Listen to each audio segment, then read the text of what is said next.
Hey guys, just wanted to welcome you guys to episode 5 of the Angry Advocate podcast. My name is Ed Hamity. I am the guitar player for Death's Hand and the owner of Advocate Media. And hi, everyone. I'm Ashley Cyperheld. I am the owner of Angry Ginger Photography. Welcome to our Halloween episode, because I know this is releasing on Halloween. I'm so excited to have this week's guest on with us. We have Anthony, the vocalist from Roselane, with us. What's up, friends? Hello. Guys. Thank you. Thanks for having me. Absolutely. Been seeing a lot of you lately, Ash. I know. It's if not at your show, definitely at everyone else's, just constantly going. No, sleeping in my basement, all of the above. Absolutely. That's awesome. Having breakfast while James is asleep at the diner. Yeah. Oh, that was so awesome. Yeah. Yeah. Thank you guys for having me. That's funny. Absolutely. Yeah. It's you guys are doing a lot of stuff lately, which is really cool. Super busy, really active, pushing really hard, and it's really cool to see. Really cool to see that you guys are kind of making some really big strides. And I would say doing it how you guys want to do it. That's what it seems like. You just kind of have your eyes set and honed in on what you want to do, and it's definitely showing, I think. Yeah, Ed, that's super nice of you, man. Yeah, and it's so wild because, right, we haven't even been a band a year yet, and it's gone by so fast. Like, I feel like we just played with you guys out in Maine and at the Holiday Hardcore, and yeah, those were our third and fourth shows ever, like second and third shows or something like that, but it's just cool that we've maintained like our bands just stay friends. But yeah, it's been a lot at 36 and being a dad, but I think we're pretty dialed in at the moment with just what we're trying to do. So I really appreciate you even noticing it. Thanks, man. Yeah, for sure. It's definitely one thing. I mean, once you're on social media and you kind of add all the people who are regulars in the local scene, and you kind of just start to scroll, you see what you see, you know what I mean? Like, and it's just that's a pretty constant. There's a couple bands that come to the top of my head that are in that realm where it's like, oh, they're playing, you know what I mean? And it's just it's cool to see.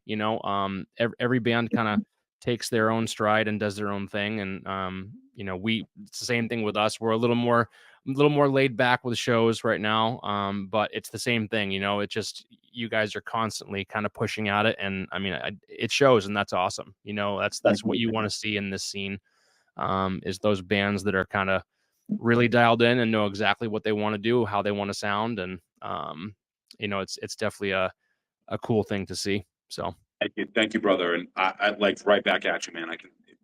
You had a really important and really awesome release this year for you guys. And yeah, for sure.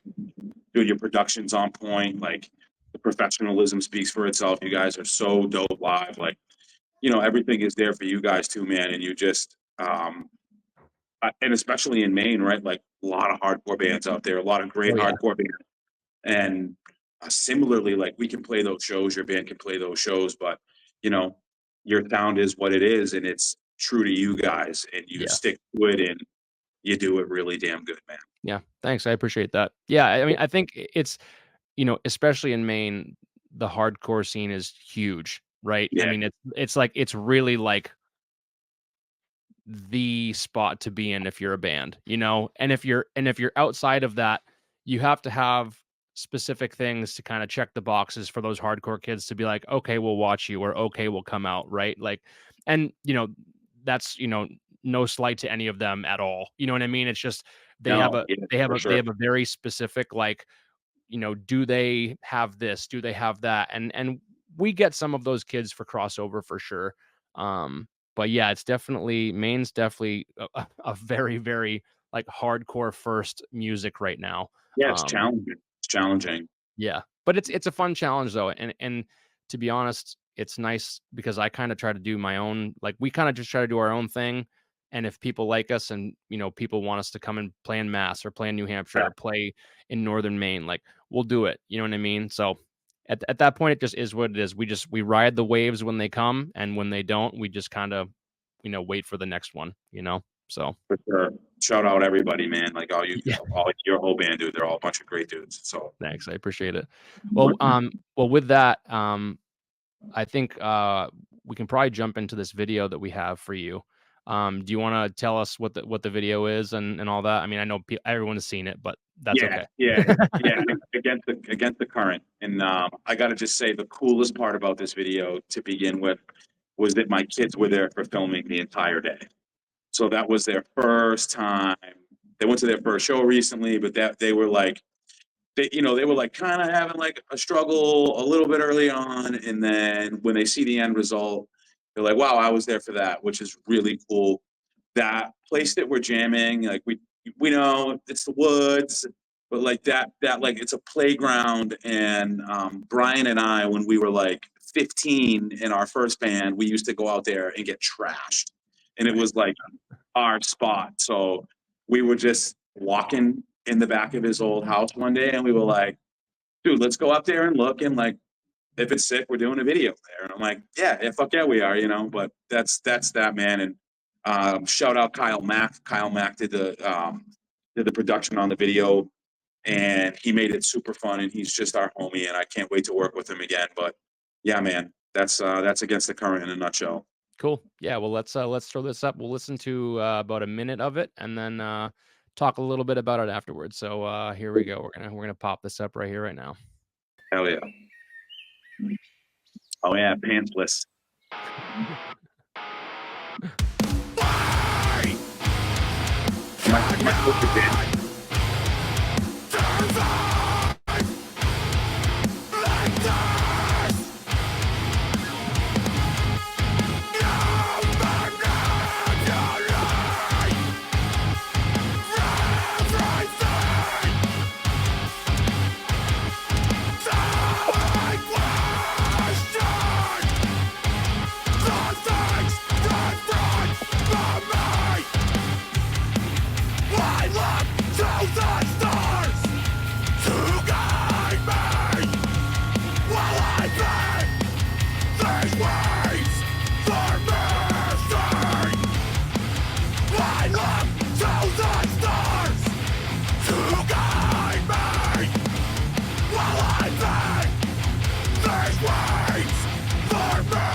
All right, we'll pause it right there because that's perfect right there.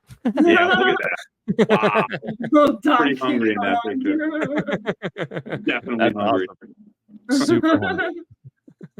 So yeah, so I mean, it looks like the where you shot it. It looks like it was just a lot of fun to I don't know, kind of create whatever you wanted to create out there, right? So it was such a beautiful day, man, and it sucked because you trek gear through the woods, like all your gear's just getting trekked through the fucking woods. It wasn't pleasant, but it was such a perfect day. I think we did it in it'd be June. It was done in June, and it was just like it was literally the perfect day, and just it was like the vibe was perfect, man. And we kind of like we just knew. Look, the song is like nautical in theme, right? I wasn't going to stand on a ship, so it was just a video. We just wanted to have fun, Absolutely. Yeah, and that's the cool part, I think, is trying to create something out of, I don't know how to explain it. Like, you have a specific kind of thought of how you want things to go in your head, and so it's like part of it you're like, I hope it just shows through for the camera. You know what I mean? It's like, I hope this kind of translates. I hope this kind of translates or whatever, and you're kind of left up to like I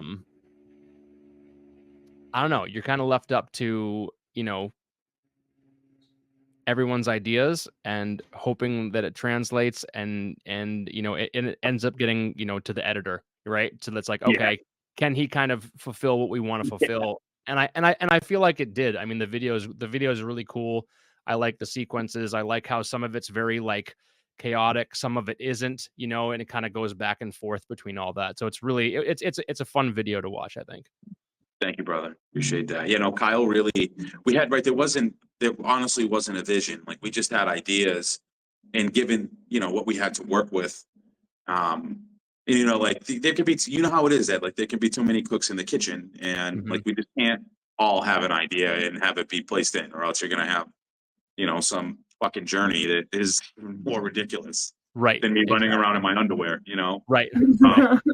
But Kyle, like there would be moments where we would just be like, and he's just not like, well, what about this? And he's just sitting there like not really speaking, and is like, yeah, this. And you're like, yes, that's exactly right. Like it's so different.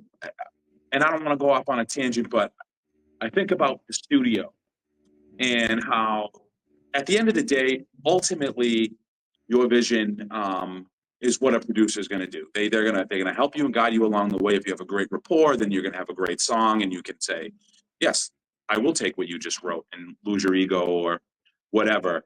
And in a video, it was like I wanted no creative input, really. Like because the songs already speak for themselves, that I think that sonically it'll be there.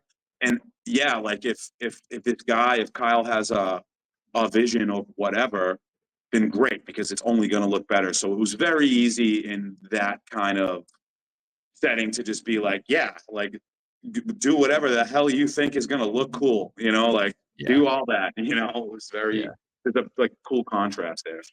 Yeah. It's awesome. Yeah. I think we've shot 2 videos so far. One with Ian, and then I shot the second one.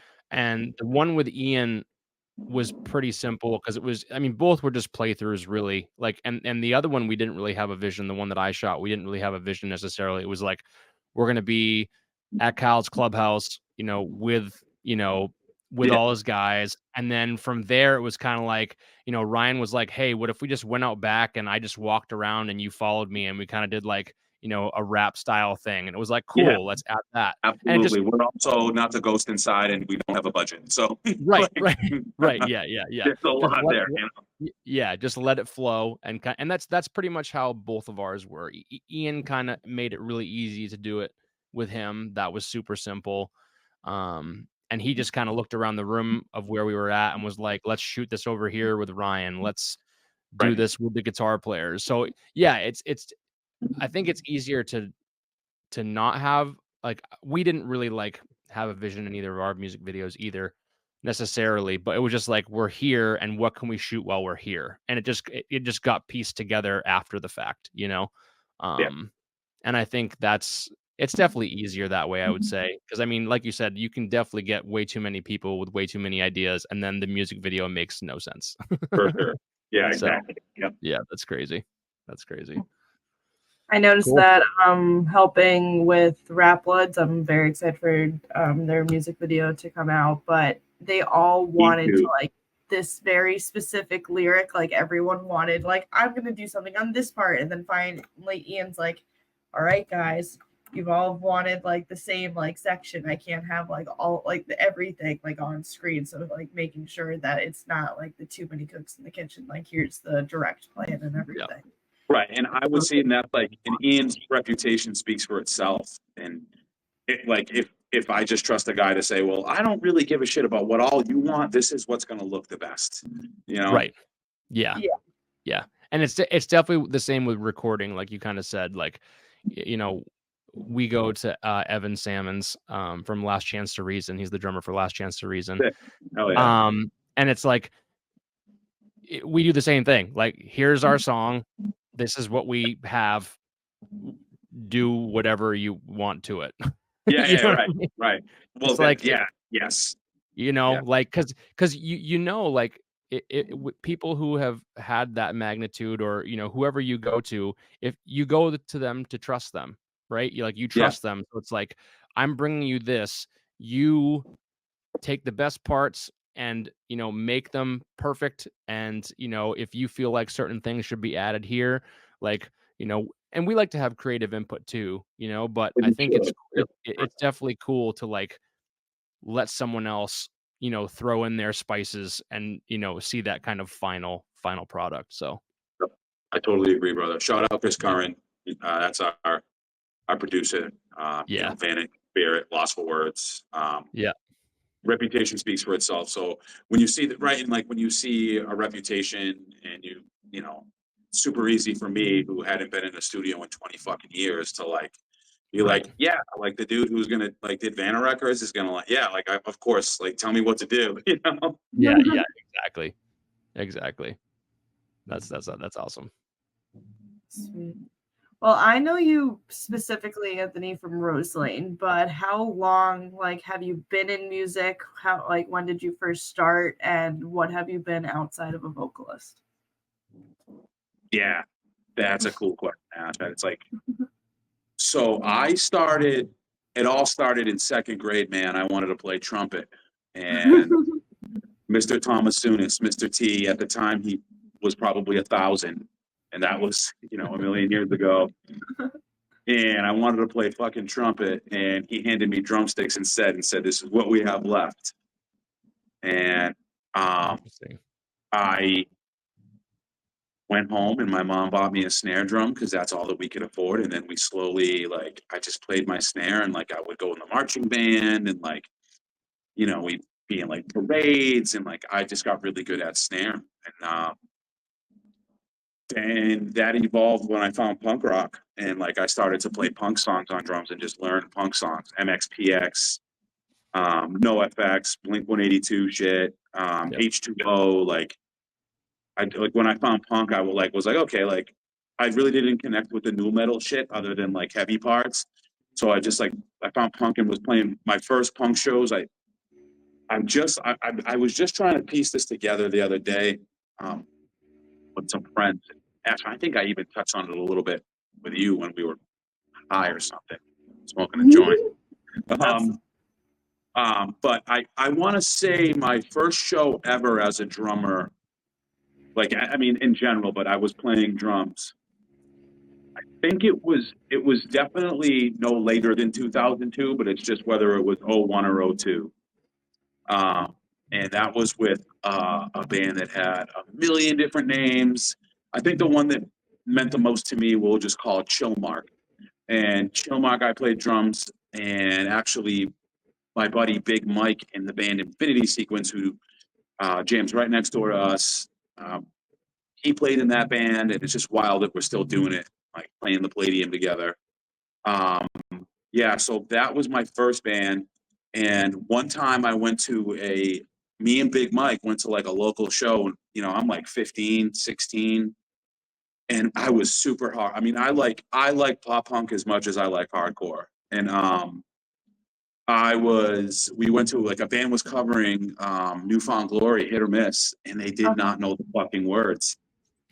So like Big Mike and the homies just threw me up there, and it was at my favorite part of the song. And like I mean I get goosebumps because like it's one of my favorite like performance moments in my life. I crushed it. Like I just knew that, and it was like it felt really cool because I'd never sang in front of anybody. I'd never tried to. I never did it. And everybody after was like, "You're never playing drums again." And then like I quite literally never played drums again. I like never really got great at drums, which is kind of unfortunate. Like I really love the instrument, but I really love the ability to like command people, like to think that like I can make people move. And that's something that like always stayed with me. So that led me into like that band broke up, and it had to be the summer going into my freshman year or the summer into my sophomore year. I don't really remember, but my best friend Ryan Lynch, I knew he played guitar, and we would like go to like, you know, Finch shows or like All American Rejects or like Homegrown, and I knew he played guitar, and I was like, bro, I sing, like you need to sing and let me be in your band.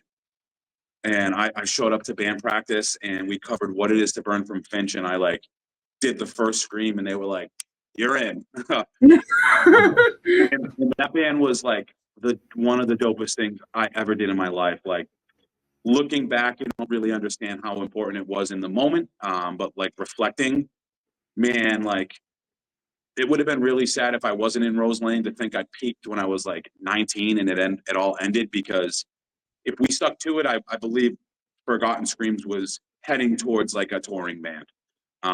We were just 17 years old, like at its peak, and not understanding it and coming up through a real dope community with great bands. I mean, even 4 Years Strong, and like we were playing like right adjacent to them, and like it was a really cool thing.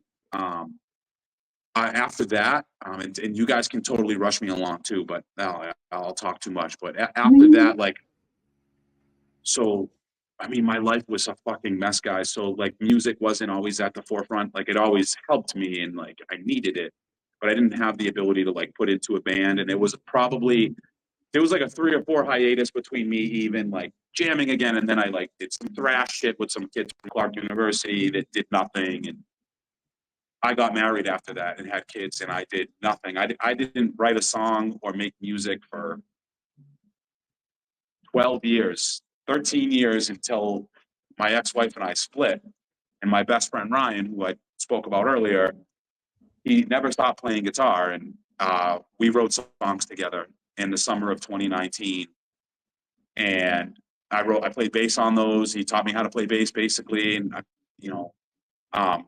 sang pop punk songs. And I don't know where I'd be without him, because it made me a songwriter, like for the first time in my entire life, just in 2019, man, fast forward 2 years, I had a friend reach out to me that was like, yo, Mejia, I know you still got it in you.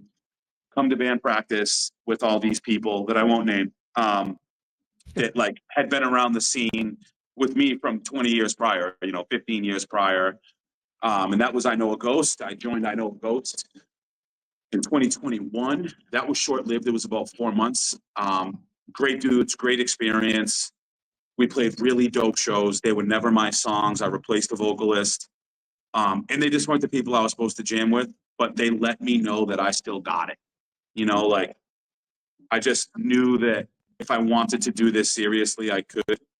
So when that left, I didn't rush it. And I like really knew in my heart, like I was going to do something. And it was going to be perfect. And I would not perfect for like my outlet. It's not like I have no expectation of Roselane, but what I needed from it was going to be what I wanted, and it took 3 years, and it took what feels like 1,000 fucking lineups. Roselane just wrote our first song with Sean and Coble. They joined this band with these songs existing. Like it still feels like Roselane is like quite literally in its infancy stages. Like I'm just writing songs with what is I know my lineup, our lineup. I don't even want to say my, but like what I've envisioned, right? Like what I've always wanted. And the most important part of it in my is the fact that I'm doing it again with Brian Lindbergh, who I did it with in Forgotten Screams. You know what I mean? So. And he never stopped jamming. He jammed with those guys, members of those bands, for the last 20 years. He's like always been playing. And to like think that we're doing it again, and to have it even be remotely cool is like, it's overwhelming. But that's my timeline. In October of 2021, I played my first show in 15 years. Yeah. And and then I went 3 years up until November of last year. So it still all feels like I'm just becoming a songwriter. I'm like just finding what I want to do sonically, what I think Roselane can accomplish. Like it has all felt so chaotic that it's finally just starting to feel real and calm. That like our band is like a unit. Yeah. That's my historical timeline. That's the time. Yeah, it gets crazy. I went through a break of not having music, and it was not great. You know what I mean? Like it was one of those things where it was just like I knew I needed music, but I didn't have the time or to really put into it. And then once we started, it was the band name wasn't Death's Hand when we first started. It was something different. But when we first started it, it was like, I'm going to do this. I'm going to do it the way I want to do it with the people I want to do it with. And like, this is it, like I'm laying it all out on the table, and it's kind of the same thing. It's like, it's like, you just are like, if I'm going to do this, I'm going to, I'm married, I have kids, so it's the same thing. Like you go through that whole thing, right? You've got all this going on and you're like, oh, I don't think I can do that anymore. And then it's like, oh, wait a minute. Yeah, I can. But if I do it, I want to do it with the people I want to do it with, and the people that want to also, make music with me, And so it's really cool that you've found those people, you've found that group. Bro, it's so fucking special, man. Like, I don't have to talk to them every day, which our band chat can go quiet and then it can be super busy. But like, as soon as we start jamming, it just works. It's just we're all on the same page, and they're just the consummate professionals. And I never want to I cannot stand when there's a slip up and I say my band, because it is our band. You know what I mean? Like, yeah, I had a vision for it, and that's because I literally dreamed of it the 15 years that I wasn't playing shows. You know what I mean? Right. So, I just couldn't imagine doing it with anybody else. And it's like, it is a super hard challenge to even do this in general, just given where my life is. And like, on top of it, as you know, Ed, just being a dad and working 2 jobs, it's one of the most difficult things to make happen in my life. And it's one of the most important things that I have. So it's like, if it's not, I almost can say like, it's only important because of who it's with. And if it's not that, then I just don't know that I would want it, to be honest with you. Yep. And I 1,000%, I totally understand that. That's, that's one thing that I feel like you explained it perfectly. You know what I mean? Yeah. Like, it's like, if I don't play with the same people that I'm playing with right now, I don't know if I want to do it, like, and I could be, and I think that, right, you would just put your energy probably into this, which is also a passion. Right. And I would probably book shows or cook for people. You know what I mean? Like, I have other things, but what makes it special is who I get to do it with, because I'm doing the coolest things I've ever done in my life with them. And it's just like, I only want to have the cool moments with the people that I built it with, Right. Yeah. Yeah. That's super, super important. And that's great that you have that and it's fulfilling that for you. That's a very enriching experience to have, especially with those people. So that's awesome. So question number 2, favorite thing about growing up in Worcester? Oh, I grew up. It's hard. It's like my life was like pretty dramatic, but there was like, I just loved my home. So I'm super proud of where I come from, as far as like, I grew up on Shrewsbury Street in Worcester, and Shrewsbury Street in Worcester is like right the Italian side of the city at the time. But what it is culture. And I just was surrounded by like, everybody was prideful, and I like, that is one of my favorite things. And I'm like, as much as I could be haunted by where I come from, it's mine, and that sense of pride that I take from where I come from was great. The superficial shit, I mean, bro, I had like a candy store across the street growing up as a kid. Like, there was so much good food all over the place. I was blessed with low key, Worcester is like one of the best skateboarding cities ever. Like, there's so many dope skate spots. So like, I was hard, like growing up as a kid, man. I wasn't always a large man. And I used to love to skate, and man, that Worcester was like so dope. And then, man, like, the music scene was so rad. It was so rad. It was such a dope place to find music. So, culture, food, the music scene, and the sense of pride, man. I guess if I could just keep it simple, Yeah, that's awesome. Yeah, I definitely. And the Palladium. Right. I lived like a mile down the road from the Palladium. I literally lived every show of my life at the Palladium. To interrupt you, bro, like I can't that's shout out cool. the Palladium, which is fucking wild that I play these shows there. What the fuck is happening? Yeah. that's really cool that you know had the access and were that close, and you know that had to have like really helped and pushed you, you know, kind of in a way, you know. So I mean that's really awesome. Yeah, man. Thank you. Yeah, that's cool. All right, number 3. Who are some of your favorite New England bands right now? Oh well. and you guys know that everything I say is like, I try to make it like known that they're my favorite band. So, and like, I'm not a kiss ass. You guys know that.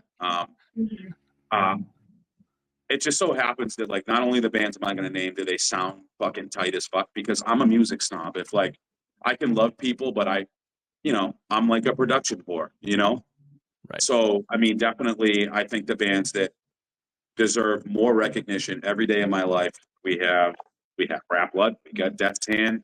Yeah, I mean, so many people. I mean, I love Empty Halls so fucking much, man. You know, God, I mean, the Cannabis Crypt. I love those guys so much. Like, they might be one of my favorite bands that like ever watch live.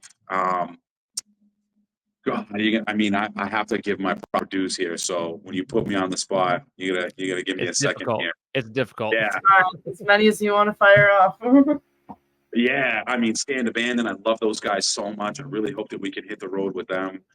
Those young captains of Vitalize are doing something really cool for their age. Like, that's a really cool thing to see. And it's interesting because I grew up much more of a hardcore kid, that like a lot of these bands I'm naming off are not traditionally bands I would listen to. I never got into the deathcore thing. I was a hardcore kid and a pop punk kid, and like the heavy shit I listened to was like Bury or Dead. You know what I mean? Which, it's just not deathcore. It was not my thing, or like the Misery Signals of the world. But all of those bands that I'm naming there, and there's so many that I'm missing, and I literally fucking love all of you guys, and you guys know who I am. Infinity Sequence. You guys know I love you all, and if I just can't think at the top of my mind, but there's so many bands that are absolutely crushing it right now. I think it's awesome to see, really. And I mean, with everyone, I think, Ash, have we asked everybody this question? Yeah, that's been like the one I've kept like and it's just cool because it gives you like an idea of who's aware of who and who's not aware of who, and then like it's fun to be able to be like, oh yeah, I've heard those bands, or oh, I haven't heard those bands, cool, I'm gonna check them out, because it's like they're within the New England area, and it's just nice to be constantly brought up with bands that like, oh, they're from that area, cool, I want to check them out, you know. Yeah, shout out by Burying Point from Connecticut too. Love those guys too. Throw them out there. Yeah, that's awesome.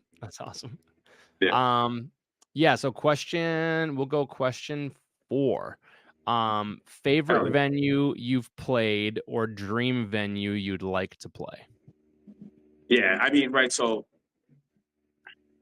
that's such a hard question because, right, my gut wants to say that the Palladium is my favorite venue that I've played, and it is, right? Like, I played there my first show in 2003, and that was like really fucking special. And to do it this 21 years later, 20 years later, is super special.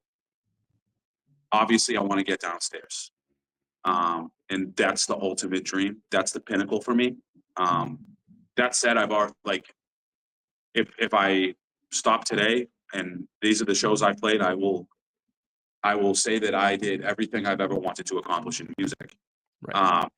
Right, like a dream venue. I'd love to give the church, and I forget the name of it, but the church in fucking Philly. There's a lot of spots in Philly that I would like to play, just because I am a hardcore kid. I wish like a dream venue would have been like CBGB's, but if I go like West Coast, I would love to play like a Chain Reaction. At some like dream venues, like it's nothing to do with like the capacity really, except when I reference the Palladium, just because that's my home. Otherwise, it's just about the energy from those shows, because you guys know, man, like unless you're turnstile or doing something that is, you know, more pleasing to the ears, like you're a hardcore kid, man. If you play in front of 2,000 people, you are happier than a pig in shit, you know? Yeah. Yeah. So Yeah. I just think about the stages that like I want to perform on because they would be fun. And I like think of the bands I love that I watch videos of, like quite Yeah. honestly, you know, Yeah. like not even, I don't give a fuck how many people are in a venue. I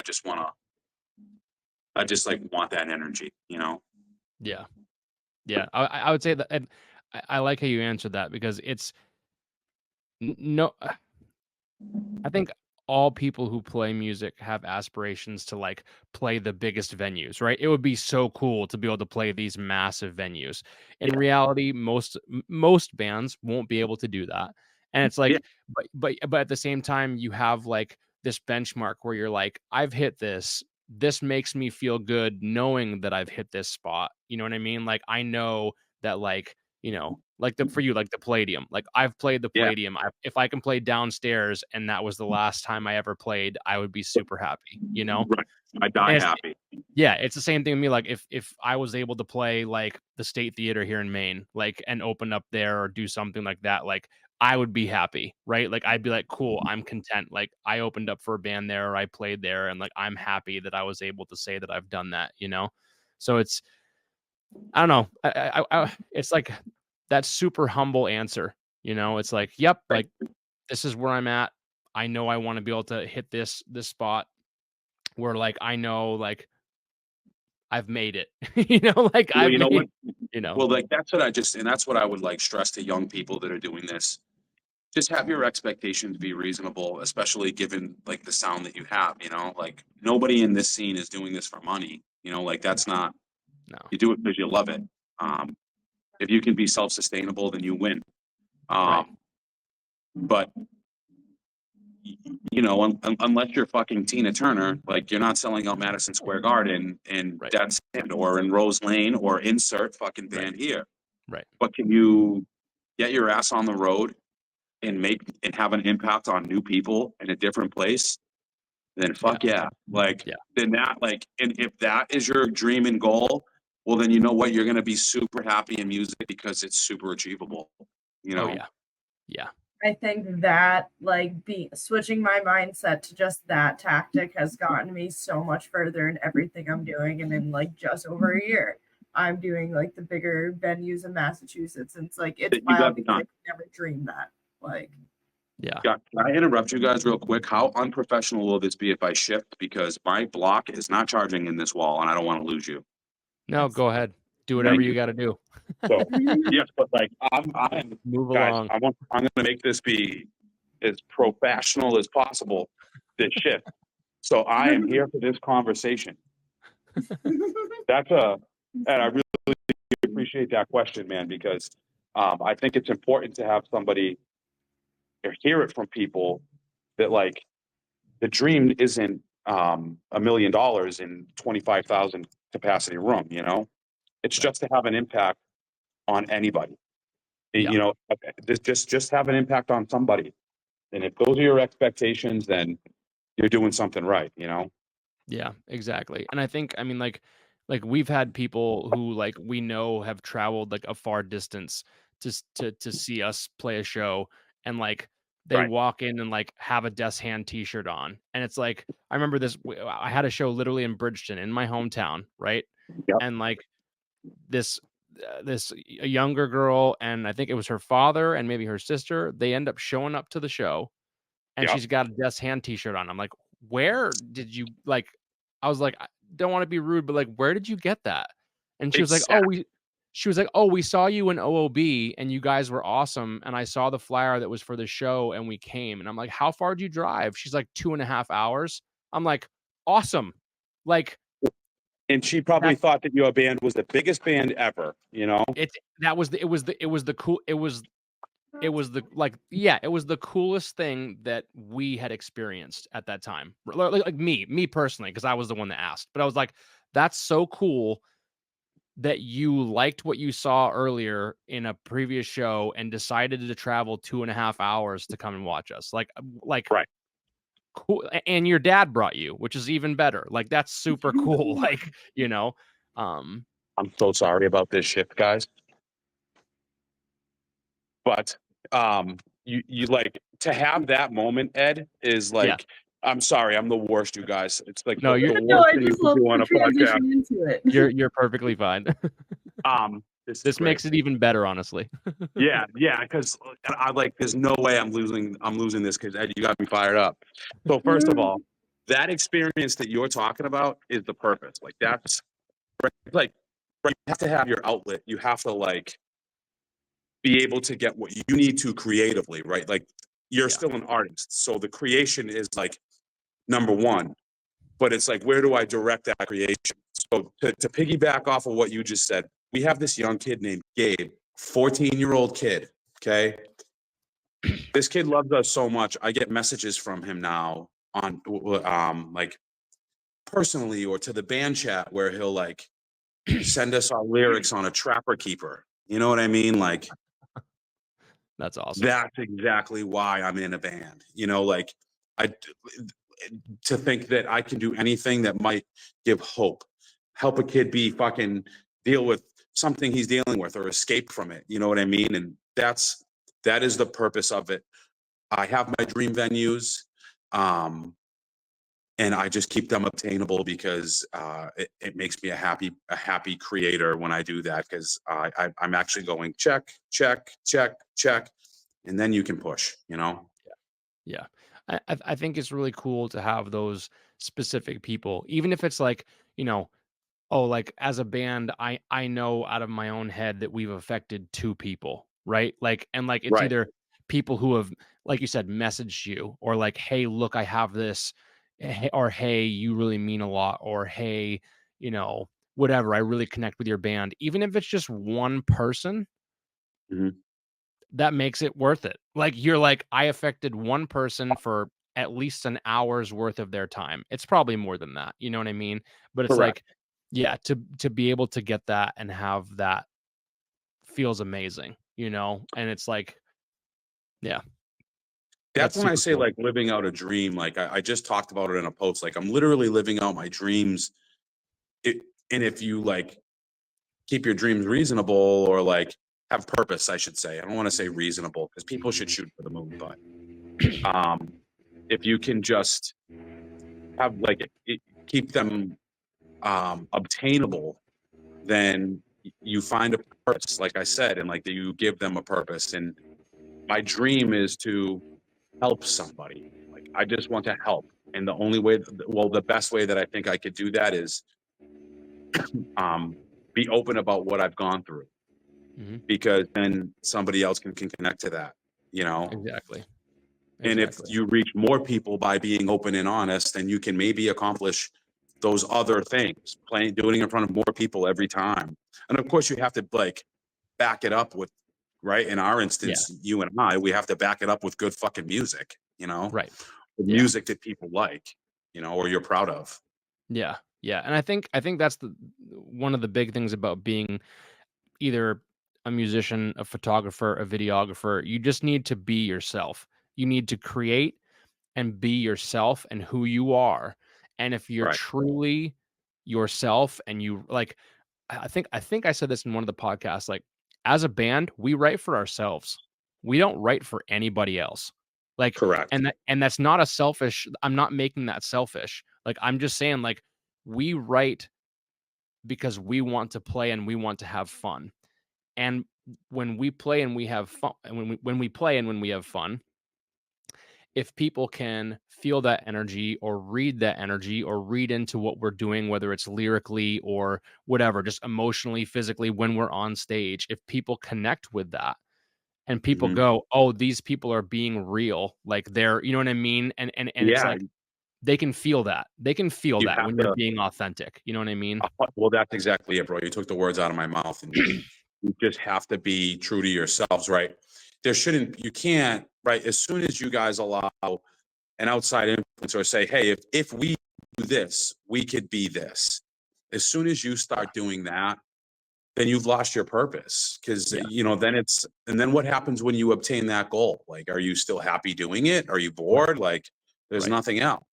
What you guys get to do as musicians is go into a band room and start from scratch and deal with the trials and tribulations, the ebb and flow, the arguing, the being shut down on your own creative ideas that triggers a whole other list of emotions to get to some one crazy end result that might impact somebody. Like it's right. And if you don't go through all of that shit, well, then like it would like the impact would be so less meaningful, right? Like you guys like look at it. It's hardcore. It's deathcore. It's all the same fucking. It's all there like under the same guise of just being fucked up and needing a solution. You know what I mean? And needing an outlet. And there's never gonna not be fucked up people. So who better to talk to those people than, you know, the you know, people that write the songs to help them. Yeah, exactly. And that's the thing. It's like we never try to add, like, we don't go like, oh, well, did you hear that song they wrote and they did this and it would be cool if we did something similar, or you know, this or whatever. Like we try to do everything. I try to not let outside bands influence what we do. I try to be authentically myself when I write, and it's the same thing with Kyle. And I'm sure it's the same thing with you when you write your lyrics. You just you put everything that's you into it as much as you can, you know, and everybody's influenced a little bit by, you know, some vocalist or some band or something. Like it happens. Like it creeps its way in there, but we don't purposefully go like, oh, well, we heard this breakdown and we want to do something similar to it. Like we don't try to copy or offshoot people. You know what I mean? It's like we try to be as authentically us as we can. And you just have to pull inspiration from somewhere. You didn't pick up your guitar because you were like, I think I'll do that. Right. You have to pull inspiration from somewhere. Right. I think it's pretty fucking obvious. Like, I mean, to me, when I listen to some songs, I'm like, obviously we pulled that from like the shit that like, I know when Brian's writing a song and where the riffs are going, and like he just speaks my language. Like we just grew up listening to the same shit. So I'm like, well, obviously that's coming from Misery Signals or Early This or Obscure Band here, you know? Yeah. But yeah, the goal is never to mimic. Unfortunately, some bands do mimic, but that's why I listed the same. That's also why like I list the bands that I do, because again, like for all those reasons, Death's Hand, Rap Blood, all you guys, you just stay authentic to you guys, whether that means you play in front of 500 kids or 25 kids. If you enjoy doing it, people are going to enjoy watching you do it. So, you know, like, you know, if there's like a real passion behind it, and that's the joy in local music too, is how much we have to fucking grind for absolutely no payoff, except for maybe 50 kids or 100 kids, and it being one of the greatest nights of your life. Yeah. You know, so maybe the payoff, maybe that is the payoff. It is the payoff, and it's a beautiful one. You know, right? Yeah. For where we're at and the type of music that we play, you know, both of us, that's what it is, right? You're like, I'm there to do it for myself, to make myself feel good. It's not about the money. It's about expressing yourself on stage and hoping those other people reciprocate it while seeing you, you know, and that's absolutely. That's the payout. I would say that's the payout. And I got to say, Ash, it's Ash, you could just go take pictures of weddings every fucking time if you want and make way more money than what you're going to make going to a local show. As simple as that. You can just go be a wedding photographer. You can, and you should do that. And you will do that because you're going to have an awesome portfolio. But like, you spend your time like everybody else that does this hardcore shit, that has a life and is real shit going on in relationships, capturing the moments that Ed and I talk about. You know what I mean? For little to no payoff. For what? $100? You know what I mean? I just had you sit in front of my merch table. You know, I just had you sit in front of my merch table all night the other night for $50. There's like something to be said for all of that, you know? Yeah. No, and it's wild because the weddings that I have gotten are still at the same time through music. Like the first one I got, it was because they had a like 70s, 80s themed wedding, and they liked the style of like my concert photography, like for that. And then the one I now have next year, it's someone I went to college with, but it's actually the ex-vocalist of Tar. Oh, that's rad. So it's like all like small world things happening, all coming around like the same thing. And that's exactly why I do what I do, because I could do the easy stuff. Well, I wouldn't even say easy, but like the stuff where you have that like guaranteed like payout and everything versus Right. everything I'm doing where I am getting to burnt out as I am to just get everything I need like under my belt, just the organic way that I want to. Yeah. And it's beautiful, Ash. And I just got to say really quickly, like, you like simply put, like photographers, it's cool if we can all tag you guys when we make a post and we have that picture, but it's super important that you guys get the love that you do, because I'm going to be able to look back on the coolest moments of my life because of you guys. So it's, Yeah. you know, you're like as important as the bands that are there creating, because you get to capture fans in those moments and they feel cool. There's like, it's just all ties together. It would not be the same, you know, it simply wouldn't be the same. Exactly. Yeah. Yeah. It's really nice to have, you know, people like Ash and Maddie, and I mean there's a massive list of people who are, you know, are doing all of this, and it's just like it's really nice to have those people to be able to catch those moments, you know, and like I get to call them all my friends too. It's like that's Yeah. the best part. It's like you're all my friends, you know? Yeah. Yeah. Exactly. Yeah. So going into our final question, what's next for Roselane, buddy? Okay, so official things that I can talk about. Yes. Roselane is back in the studio in December. We just wrote a new song. We just threw that in the set. We're super stoked on that. Roselane's back in the studio December. We'll do likely another music video and release that sometime after the new year. I think you guys saw, we just announced we're back at the Palladium in December, which is cool. We're running that back with Dreamwake and Knife Dance. A bunch of other people on that bill. Great lineup. Devitalize actually opened that thing up. It's going to be crazy. Quick turnaround, but you don't say no to those shows. So we have some really exciting things happening after the new year. A show that I am like, I don't know. I told you, Ash, behind the scenes, like, you know about? Yeah, there's a show that's going to be happening at Tefeta and Lowell. It's like quite literally a dream show for me. So that's going to happen. And the goal for Roselane going forward is just to just keep doing what we're doing and be happy doing it. Nothing crazy. Want to just pump out some new music. These songs are real. Like it's only been 2 months since the EP, but we've been ripping these songs for a little while now. So having a new one come out that I feel like is the truest sound that Roselane is and will be, and where we just have come together. So that's a really exciting thing. We got some local shows, you know that, Ash. There's some local stuff coming up. We're in Manchester, headlining the Shaskeen November 23rd. We are at Bad Burger the 28th. I don't know if we haven't even announced it yet, but I mean, it's here, whatever. Death's Hand. We have Death's Hand, Roselane, Burying Point, Erase Me. That's going to be a really great show. That's actually a birthday show. It's my birthday, so yeah. Yeah, that one's going to be sick. Yeah, really keep trucking on, guys. That's what's up for Roselane. And I'm eating so many cheeseburgers. I'm literally going to be like a glutton. Absolutely. And then me too.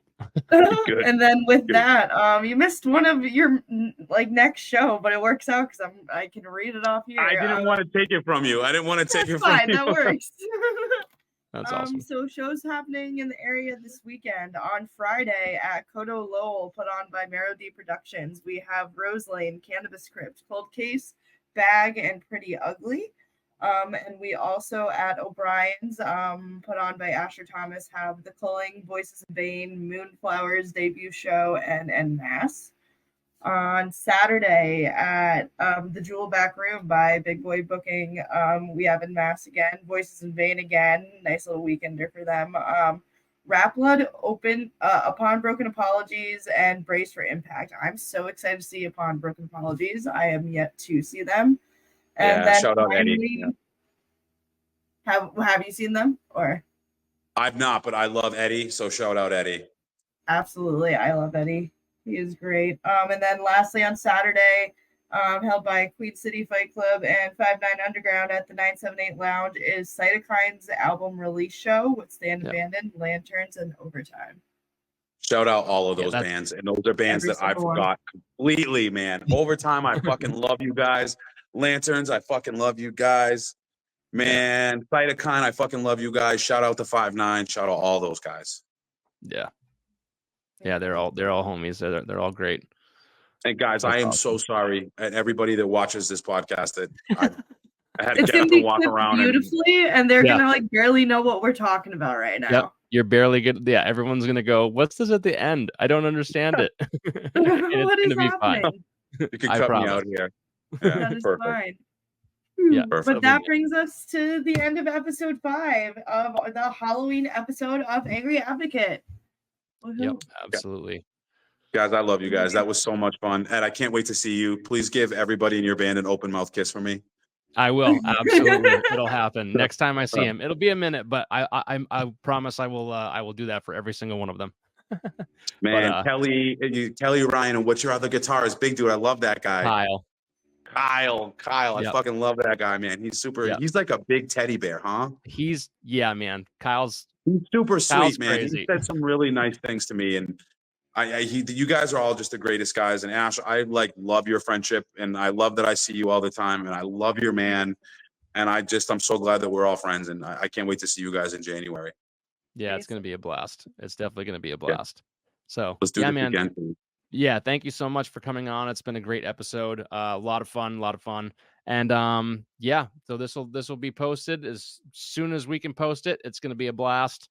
Like Ash said, this is the end of episode 5, our Halloween episode. And I hope everyone has a good Halloween, and definitely check out all the shows we just talked about earlier.